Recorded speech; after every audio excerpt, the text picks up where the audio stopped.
두뇌에 가해지는 최악의 행동은 무엇일까? 두뇌에 가해지는 최악의 행동은 무엇인가? 하버드 뇌과학자 존 네이티 박사의 답은 소극적인 삶에 만족하며 사는 것이라고 한다. 그냥 익숙한 대로 살고 앉아서 내내 TV만 보고 세상에 대해 호기심을 잃은 채 무관심한 태도로 살면 뇌를 악화시킨다고 한다. 쉽게 말하면 편하게 사는 것이 좋지 않다는 것이다. 그러면 뇌를 강하게 해서 머리도 핑핑 들고 나이 들어도 생생하려면 1. 운동을 하라. 산책, 수영, 특히 지속되는 유산소 운동은 우울증의 특효약이라고 한다. 2. 새로운 것을 배우라. 댄스, 무술, 피아노, 기계수리법 등 배워라. 퍼즐도 풀고 토론도 하고 교육 세미나는 최대한 참석하고 균형을 잡히게 먹어라. 영성과 명상의 시간을 가져라. 기도, 신앙, 명상 등은 뇌에 큰 도움을 준다.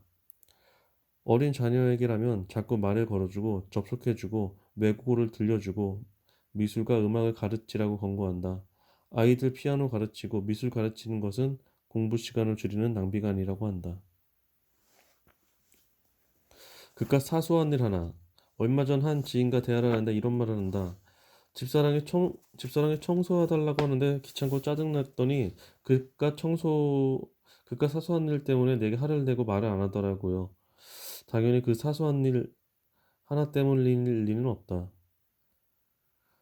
예전 페북에 이런 글을 쓴 적이 있다. 얼마 전 한 유명인 부부의 이혼에 대한 내용을 잠깐 읽었는데 흥미롭게도 여성은 이런 말을 한다. 냉면이 너무 먹고 싶어 남편과 냉면집에서 만나기로 했다. 도착하니 남편은 먼저 다 먹고 있었다. 내가 주문하니 남편은 다 먹었고 보는 건 지루하니 먼저 가겠다고 자리를 떴다. 그 순간 이혼을 결심했다. 가끔 보면 사소한 일 때문에 애인과 이별하고 절교도 하고 이혼도 한다. 심지어 그깟 사소한 일 때문에 자살도 한다. 그깟 사소한 일로 인해 회사를 떠나고 심지어 국가를 배신하기도 한다.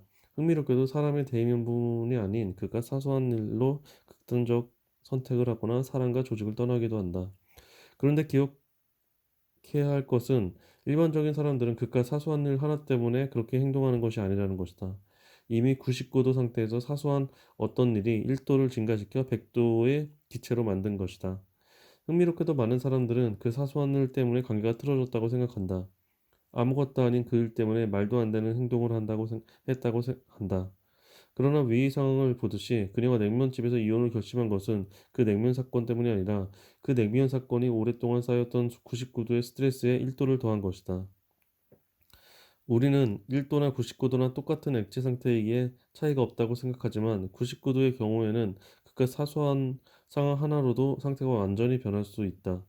누군가 원래 그런 사람이 아님에도 불구하고 매우 작은 일에도 예민하거나 인상을 쓰거나 화를 낸다면 그 사람의 스트레스가 터질 만큼 쌓였다고 여겨야 한다. 그러므로 그 속에 쌓인 서운함, 스트레스를 빼내지 않으면 자칫 사소한 한 가지로 빵 하고 터진다.